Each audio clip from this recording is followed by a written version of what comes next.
The story you are about to hear is true. The names have been changed to protect the innocent. Fatima Cigarettes, king size, extra mild and soothing, brings you Dragnet on both radio and television.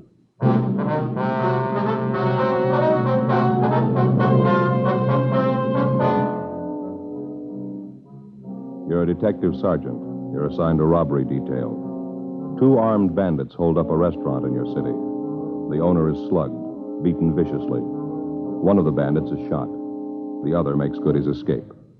Your job? Get him. Friends, the name Fatima has always stood for quality.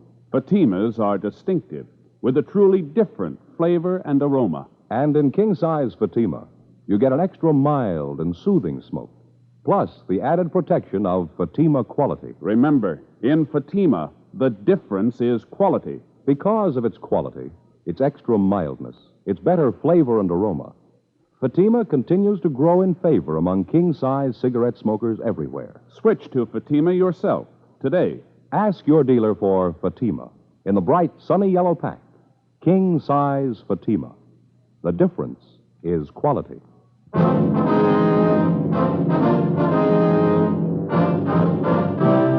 Dragnet, the documented drama of an actual crime. For the next 30 minutes, in cooperation with the Los Angeles Police Department, you will travel step by step on the side of the law through an actual case transcribed from official police files.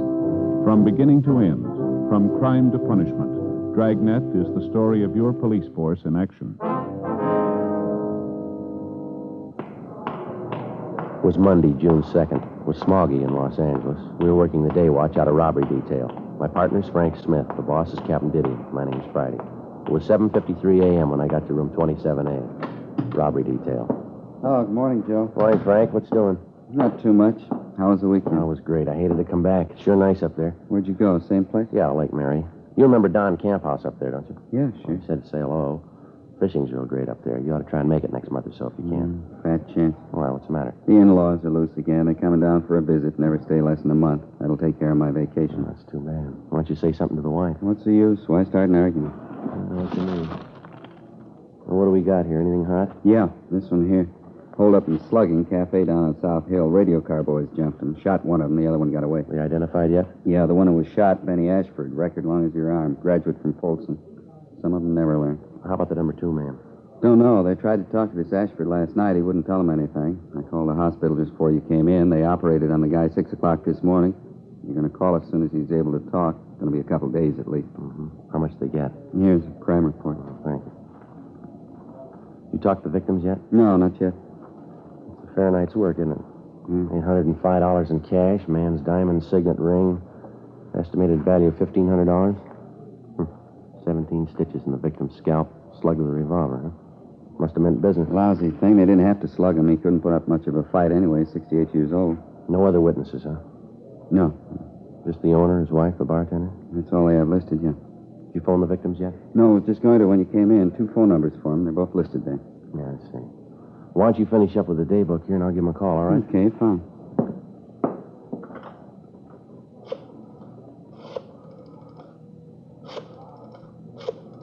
Here, you want a pencil?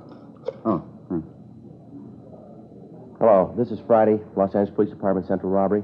Mr. and Mrs. Reiner there, please? Neither one of them, huh? Well, how about the bartender? Is he there? 6 o'clock, I see. No, that's all right. I got their home phone. Yeah, thank you very much. Nobody there. Try the other number? Yeah. Hello, is this the Reiner residence? Yeah, well, this is Friday, LAPD Central Robbery, Los Angeles Police Department. Yes, ma'am. Yes, Ms. Reiner. Oh, I just called the restaurant trying to get a hold of you. How's Mr. Reiner this morning? I see. Mm-hmm. I wonder if it'd be possible if my partner and I could drop out and see you this morning. No, your case has been assigned to us. Yes, ma'am. Well, how about 10 o'clock? That'd be convenient for you? All right, fine. Yes, right away. Thank you very much. Bye. I got it set up, Mr. and Ms. Reiner. Yeah? 10 o'clock this morning out at their home. How's the old man feeling? My wife says pretty rough. He lost quite a bit of blood. Big shock for an old man. That's too bad. She says he's still pretty hazy, but we can talk to him. One thing he remembers pretty well, though. Yeah? The face of the man who slugged him.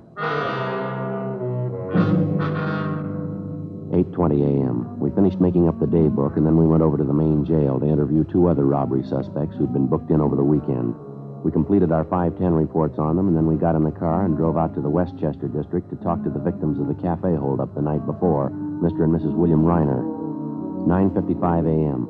We arrived at the Reiner home, and a small, gray-haired woman answered the door and asked us in. She identified herself as Mrs. Reiner. Come right into the living room, officers, and make yourselves to home. All right, ma'am. Thank you. You go very ahead, much. Sheriff. Hope you'll excuse the way the house looks. Everything's all upset. I haven't had a chance to do any picking up. It's perfectly all right, ma'am. We understand. I was up with my husband half the night. Head hurt him something terrible. It was almost 6 in the morning before he got to sleep.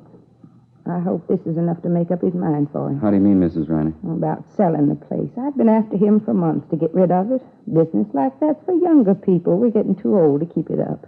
Besides, the doctor's been telling William he needs more rest, less worry. I see. Well, how's your husband feeling now, ma'am? Oh, not so well. He lost so much blood and his head's so sore. He's taking a nap right now. I expect he'll be awake in a few minutes. That's all right with you, isn't it, officer? Yes, ma'am. Perfectly all right. We'd like to go over the thing with you anyway. Might possibly be something that you forgot to mention to the officers last night. Well, I told them everything. I'm sure I did. Maybe some of the details, Mrs. Reiner. Maybe some little thing that didn't seem important to you could mean a good deal to us. Well, I don't know. I thought I told them everything. Where do you want me to start? Well, when did you first notice the 2 hold-up men, Miss Reiner? When they come out of the back room. I guess they'd been hiding there. You noticed them earlier in the evening? I mean, were they customers in your place? Well, I'm not sure, but I think so. Where were they served? Was it in the restaurant or were they in the bar? Well, there again, I'm not positive, but I think it was in the bar.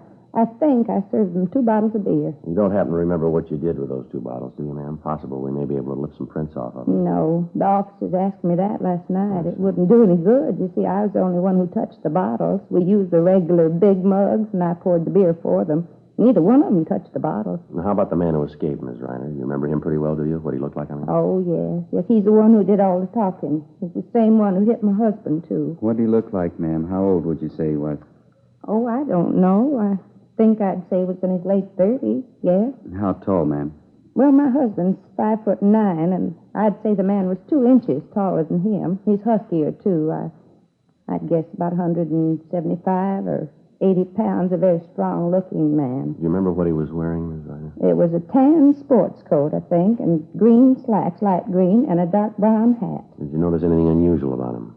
I beg your pardon? Anything outstanding about him? Anything that was different? Say a scar, a mole, tattoos, anything like that? No, not that I could notice. What was the first thing this man said to you and your husband, ma'am? Well, he said it to all 3 of us, me and my husband and the bartender. That's George O'Leary. He's been with us for years. He's a good bartender. He'd only stay sober. Yes, ma'am. What was the first thing the hold-up man said? Well, he's the same one that hit my husband, you know. He said in a real loud voice, he said, "This is a stick-up. Get your hands up high and keep 'em there." Well, what happened then, ma'am? We put our hands up. Poor George. That's the bartender, you know. Scared him so bad he dropped a full bottle of bourbon. Bonded, too. Broke all over the floor. George isn't well. That's why he drinks. Well, what did the hold-up men do after they had you raise your hands? Well, that one that hit my husband, he told the other man to go behind the bar and get the money. It was all spread out on the bar. William and I was just checking the register when it happened. Let's see. Would you go on, please? Well, after they got the register money, they put it in our bank bags, and then they went through my purse and through my husband's wallet and through George's wallet, too. They took George's last $1.50. Got $805 in all. Cash, I guess you knew that. Yes, ma'am. Well, what happened after that? Jenny, where are you? Oh, will you excuse me, officers? My husband. Yes, ma'am. Go right ahead. I'll just see what he wants. I think he'll be able to talk to you now. All right, ma'am. Frank, do you remember to bring that mug book? Yes, it's out in the car. That's good. We can leave it here with the Reiners. Pick it up later tonight. Huh? Okay, you want me to get it now? No, let's wait and see how he is, huh? Officers, would you like to come back here? Officers? Yes, ma'am, we're coming. Jenny, would you pull up chairs for the officers? Oh, why, surely. Officers, this is my husband, Will. How do you do, Hello. sir? Here you are, Sergeant. Thank you very much. Thanks. You catch the other man yet, the one who hit me? No, sir, not yet. That's why we're out here.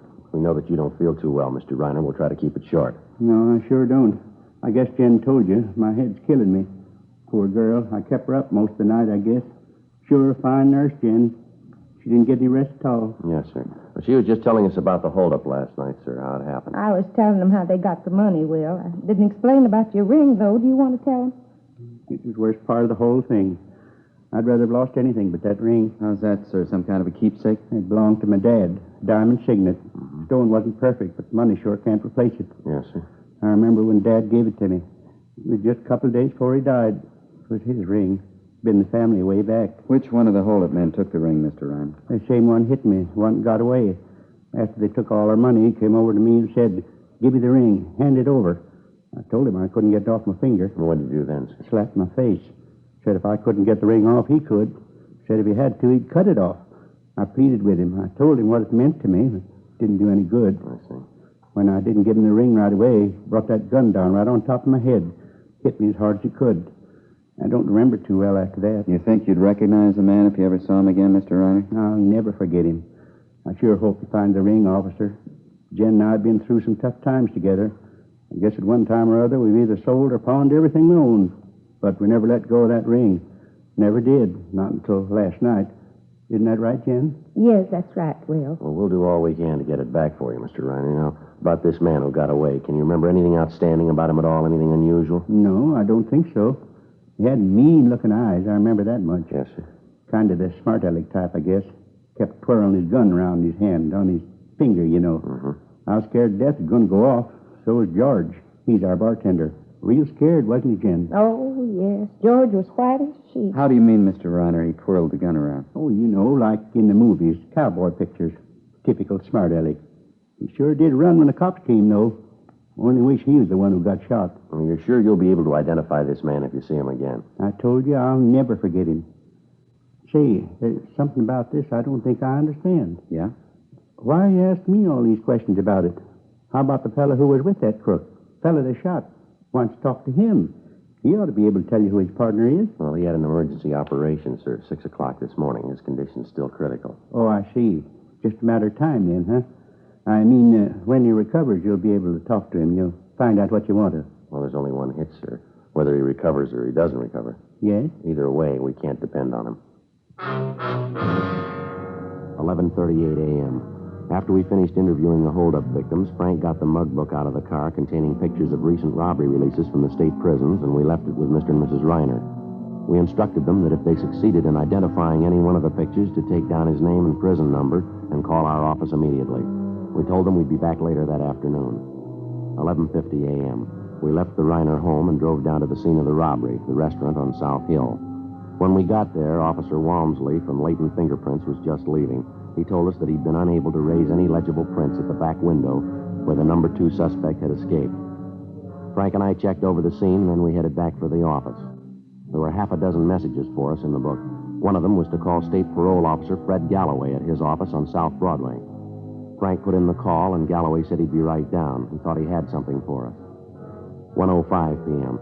Galloway met us in the squad room and briefed us on some of the information that he'd received earlier that morning from one of his parolees. It concerned the wife of a former holdup man who now was wanted by Galloway for violation of parole. He told us the wife had rented a car from a U-Drive lot in Santa Monica, and that supposedly the ex-con and his wife were planning to leave the city. What's the tie, Fred? How's it figure in for us? I was talking to Chandler this morning. He happened to mention the holdup you're working. This fellow answers the description of the one who got away. What was that name again, the ex-con? Ernest Morgan. Your L.A. number 178435. Folsom number is 12968. The reason I got pepped on is the thief could have hurt his leg jumping out of the back window of the bar. You figure he could have? Yeah, easily. It's a good 35-foot drop. Why, Fred? Well, my informant says this Ernie Morgan has a bum foot. Hurt it so bad he can hardly walk on it. Says he saw Morgan day before yesterday. His leg was all right then. Sounds like a good one to get off the street, huh? What do you say we check his package? Good idea. Your informant say who this Morgan's been running with, Fred? He said he didn't know. He thinks he plays it alone, more or less. Go ahead, Fred. You contact the U-Drive lot, Fred, and get the dope on the car? Yeah. Didn't want to put the teletype out until I was sure. One of the fellows from our office had to make a call out that way. They're taking a mugshot of Morgan's wife out there to see if the U-Drive clerk can give him an ident on her. She got a record? Well, she's never done any time. She did a couple of pinches with him. Never could make her on anything, though. I'll pull the package. All right, fine. How about your victims, Joe? They any good? Yeah, they claim they can identify the man. I don't think we'll have any trouble there. How about this informant of yours? Does he know where we can locate the Morgans? No, not now. According to him, Morgan and his wife left town about 9 this morning. He thinks he might get a line on where they're headed, though. Well, how come your informant knows so much about Morgan? He run with him? No, he sold with him up at the joint. Fred, Joe, you want to have a look? Yeah. Here's the package, his mugshot. Is this your Ernie Morgan, Fred? Yeah, that's him. Good picture? Yeah, it looks just like it. The description, Joe. Got everything right down the line. Yeah. Check this right here. habits and characteristics. Yeah, looks like it, doesn't it? What's that? He likes to twirl a gun in his hand. 1:52 p.m. We placed Ernest Morgan's picture in an envelope along with 24 other mug shots, and then we put in a call to Mr. and Mrs. Reiner, told them we were coming out to see them. They told us that so far neither one of them had been able to identify any of the pictures in the mug book that we'd left with them. Fred Galloway went back to his office, and we told him we'd notify him the minute we got a positive identification. 2:25 p.m. We drove back to the Reiner home. The old man was still in bed. Been all the way through this book of yours, officer. Couldn't find one who looked like the man, could we, Jen? No, his picture's not in there, Sergeant. We're sure of that. I see. Well, we've got some more of them here, folks. I'd like to have you look through them if you don't mind. See if you can identify one of them. Yes, all right. Jen, would you fix this pillow back here for me, please? Oh, yes, of course, dear. There. There you are. Thank you. You see any picture in the book that resembled the man at all, sir? No, I didn't. None of them. Wasn't the one who looked like him. Well, here you are. See if any of these pictures look familiar to you. Thank you, sir. Jen, you want to sit here by me? We can see them together. All right, Will. Let's see now. Oh, my, look at this one, Will. Doesn't he look like a mean one? Hey, look at this one, Jen. Look at him. Think he's a college graduate, wouldn't you? Oh, my, yeah. Officer, this young man here, what did he do? Let me see that, ma'am. Oh, yeah, it's Marty Lee, hold up and murder, Miss Reiner. Shot and killed an elderly lady. She ran a candy store. Oh, my, can you feature that? Such a clean-looking boy. Never believe, would you, Will? Takes all kinds, I guess. Let's see now. No. No. No. Let me see, Will. Oh, no, that's not him. No. No, we've been through these already. Have you some more, officer? No, that's all, Mr. Reiner. You sure the hold-up man's picture isn't in there? No, sir. I looked at them all pretty carefully. I didn't see him. Did you, Jen? No, I didn't see him. Was his picture supposed to be in here? Well, we thought so, ma'am. Let's see. Here, how about this one? Does he look familiar to you? Jen? No, I don't know.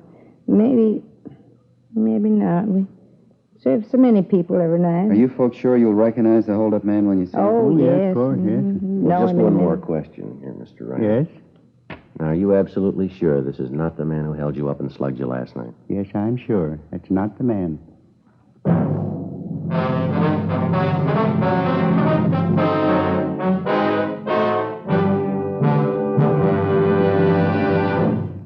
You are listening to Dragnet, authentic stories of your police force in action. Because of Fatima quality, its extra mildness, its better flavor and aroma, more smokers coast to coast are switching to king-size Fatimas every day. Switch to king-size Fatimas yourself. You'll find they're distinctive, with a truly different flavor and aroma. You'll find Fatima gives you an extra mild and soothing smoke, plus the added protection of Fatima quality. Yes, that's why Fatima continues to grow in favor among king-size cigarette smokers everywhere. Remember, the name stands for quality. Insist on mild and soothing king-size cigarette with the added protection of Fatima quality. Ask your dealer for the bright, sunny yellow pack.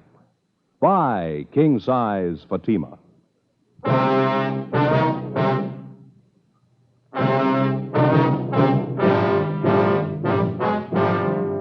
Monday, June 2nd, 2:45 p.m. After the victims, Mr. and Mrs. Reiner, failed to identify Ernest Morgan as the robbery suspect, Frank and I got in the car and drove back to the office. Neither one of us had anything to say. Just at the moment we figured that we had the suspect positively identified, the victims themselves had contradicted what we thought was definitely the answer to the case. It wasn't by any means a news story. One of the first lessons a working detective learns is to keep an open mind, regardless of how incriminating the circumstances first appear to be. The big fallacy of a detective being too sure too soon is based, for the most part, on the failure to recognize that police work means human beings dealing with human beings. So instead of going by the usual odds, the human margin for error is doubled. Frank and I didn't have too clear an idea of how or why it came about, but suddenly we found ourselves farther away from the solution of the case than before we started. 3:10 p.m. Lousy day, huh? Yeah, sure. 10 after 3. Feel like I haven't slept for 2 days. Yeah, I know what you mean. Pretty hard to figure, isn't it? Sure hope the wife did the washing today. Why? She won't feel much like talking. I sure don't. Well, let's check the book, huh? Yeah, I'll do it. A couple of phone calls, Joe. One from the hospital, prison ward. What do they want? Our number one suspect, Ashford, he's doing better than they figured. Be available for interview tomorrow morning. Lucky thief, huh? Was a cop, he would have died. Another message. It's from Galloway. Wants us to call him. It's still the Madison number? Yeah. You want the pad? Oh, yeah, please. There you go. Adult parole, please, men. Thank you. Fred Galloway, please. Smith, robbery, LAPD. Thanks. Hi, Fred. Frank Smith. Uh-huh. Yeah, that's right. He's sure about that? Uh-huh, sure doesn't figure. No, I didn't mean a thing to him, yeah. Okay. Right, thanks, Fred. It's got me, Joe. Why, what's the matter? Galloway got the report back from that U-Drive lot, place where Morgan's wife rented that car. Mm-hmm. They identified her as the woman who rented that car. She offered him a deal. She didn't want to leave a cash deposit for the car. Well, what'd she offer? Man's ring, diamond signet. After we got the word from State Parole Officer Fred Galloway, we got out a broadcast and an APB, in addition to those we already had out. We requested that the rented car and the occupants be held for questioning in connection with the robbery of Reiner's Cafe the night before. If a man's diamond signet ring was found in possession of the occupants or in the car, it was to be booked as evidence. The following morning, Frank and I interviewed our number one suspect, Benny Ashford, in Ward 13,400 at General Hospital Prison Ward. Because he had the idea his partner had run out on him and taken the money with him, that he'd let him down, Ashford was in a fairly cooperative mood. After talking with him for a little more than 20 minutes, he named Ernest Morgan and identified his mugshot as his companion in the robbery of Reiner's Cafe. He also told us the holdup was Morgan's idea and that Morgan had told him the job would be a pushover. We asked him where he thought we might locate Morgan, and he told us our best bet was Las Vegas, Nevada. Supposedly, Morgan had a good friend in Las Vegas, an ex-con by the name of Harry Breen. Frank and I went back to the office where we met with Inspector Farnan and Captain Didion. At 1:30 that afternoon, according to instructions, Frank and I signed out a trip car and headed out U.S. Highway 91 for Las Vegas. We checked in at the Las Vegas Police Department a few minutes before 8:30 that night. The alleged friend of the suspect, Morgan, Harry Breen, had already been taken into custody by Las Vegas officers on the request of Captain Didion. We began questioning Breen, and he readily admitted that he was acquainted with Morgan. All right, how long ago did you see Morgan?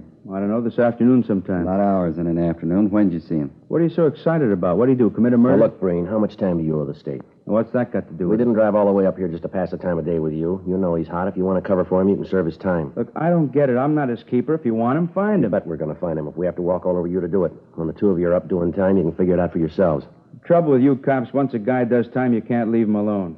I've been leveling since I got out. I've been carrying a lunch pail every day. All right, now look, Breen, who do you think you're giving a snow job? We've been kidded by experts. You're not giving us anything new. We didn't send Morgan up to see you. If you're so lily-white, how come Morgan got in touch with you? All right, I'll tell you. You're as bad right now as the day they locked the gate on you. You're never sorry for what you've done. You just moan because they caught you. Save that act for the jury, Breen. We're not going to buy it. Now, what about it? Where is he? Wait a minute, huh? What are you so sore at me for? I didn't rob anybody. Who said you did? You must have been talking to Morgan. All right, I have. I told you I talked to him. He came around this afternoon. Now, get off my back. What do you huh? want? He's hot. He wanted to cool off. Where's he now? I don't know. Well, look, how should I know? He came around with his wife, asked for a favor. I couldn't do it. I just got married. My wife's a square. I told her about it. She wouldn't go for it. The guy's a big crybaby anyway, trying to tell me how we ought to stick together. He's never done a favor for me. You see the car he was driving, Breen? Yeah, convertible coupe Packard. California plate. How'd you notice? You got the license number? No, he asked me where he could get some cold plates. I figured it was hot. You get him any plates? Look, I wouldn't know where to get them. I already told you. I've been leveling ever since I got out. There's no use kidding. I couldn't do any more time. I'm too old. One more trip and I'm through. I'm really through. I got a good wife. She works every day. I don't want to lose that. All right, Breen. You take your choice. What do you mean? Who do you like the best, Morgan or your wife? What about it? All right, you got it. The suspect's friend, Harry Breen, went on to admit that during the conversations he'd had with Ernest Morgan that afternoon, Morgan had told him that he and his wife were going to San Francisco. There, supposedly, they would contact a man by the name of Baker Harrison, who operated a restaurant out by Hunter's Point. He said the Morgans had told him that they planned on driving at night only to lessen the chances of the police spotting their car. We immediately got in touch with Inspector George Haig of the San Francisco Police Department and notified him of the latest developments in the case. He told us he'd read our teletypes and said that he'd placed the restaurant operated by Baker Harrison under immediate surveillance. We told him we'd leave early the next morning for San Francisco after we'd gotten a few hours' sleep. Before we turned in, we got off a teletype to Captain Didion, bringing him up to date on what had happened and what our plans were. The next morning at 6:30, Frank and I left Las Vegas for San Francisco. A few minutes after 7 o'clock that night, we checked in at the San Francisco Hall of Justice at Washington and Kearny Streets. Inspector Haig was waiting for us. He informed us Harrison's restaurant out at Hunter's Point was still being covered, but so far, Morgan and his wife had failed to put in an appearance.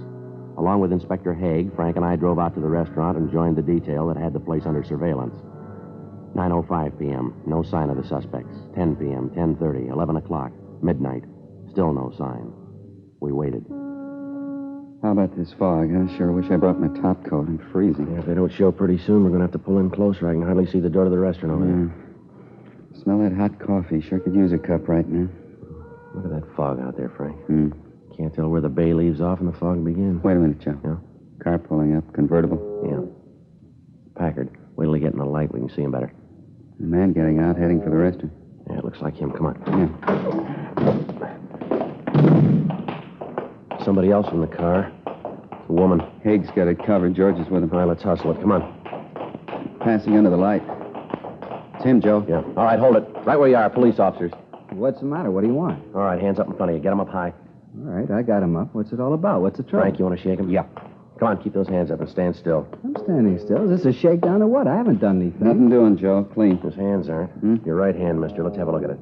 All right. Still don't get this. There, what about it? Ring on your finger. Where'd you get that? It's mine. Why? I had it a long time. Diamond signet, a little big for you, isn't it? Doesn't quite fit. What are you getting at? What's my ring got to do with it? Where'd you get it? Crap game. I won it in a crap game. It's down in Las Vegas. I won a gambling. Is that right? Yeah, a bunch of guys up in a hotel room shooting a little crap. Just a gamble I won. Sure of that, are you? Of course I'm sure. Just a crap game. I took a gamble I won. No, you're half right, mister. Yeah? You gambled, but you didn't win.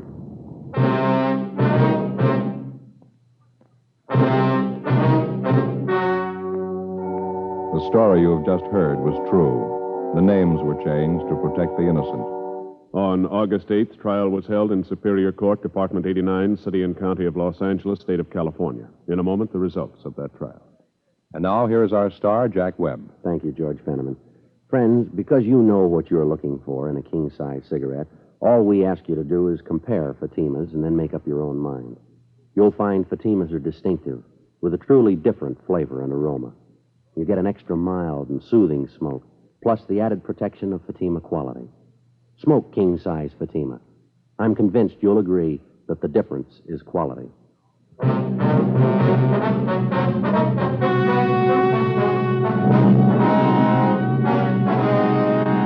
Ernest Harold Morgan was tried and convicted of robbery in the first degree, along with his accomplice, Benjamin Ashford. Ernest Morgan's wife was tried for conspiracy to commit robbery and found not guilty. Robbery in the first degree is punishable by imprisonment in the state penitentiary from 5 years to life. Ladies and gentlemen, when you buy defense bonds, you help build your own future security. You also become a partner with Uncle Sam in building America's security. Buy your bond today.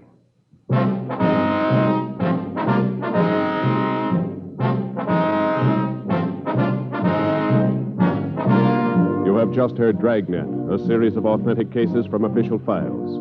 Technical advice comes from the Office of Chief of Police W.H. Parker, Los Angeles Police Department. Technical advisors Captain Jack Donahoe, Sergeant Marty Wynn, Sergeant Vance Brasher. Heard tonight were Vic Perrin, Virginia Gregg, Harry Bartell, Ralph Moody. Script by Jim Moser. Music by Walter Schumann. Hal Gibney speaking.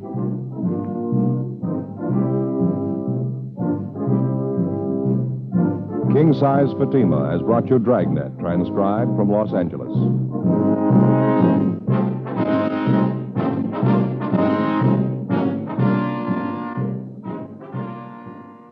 This is NBC, the national broadcasting company.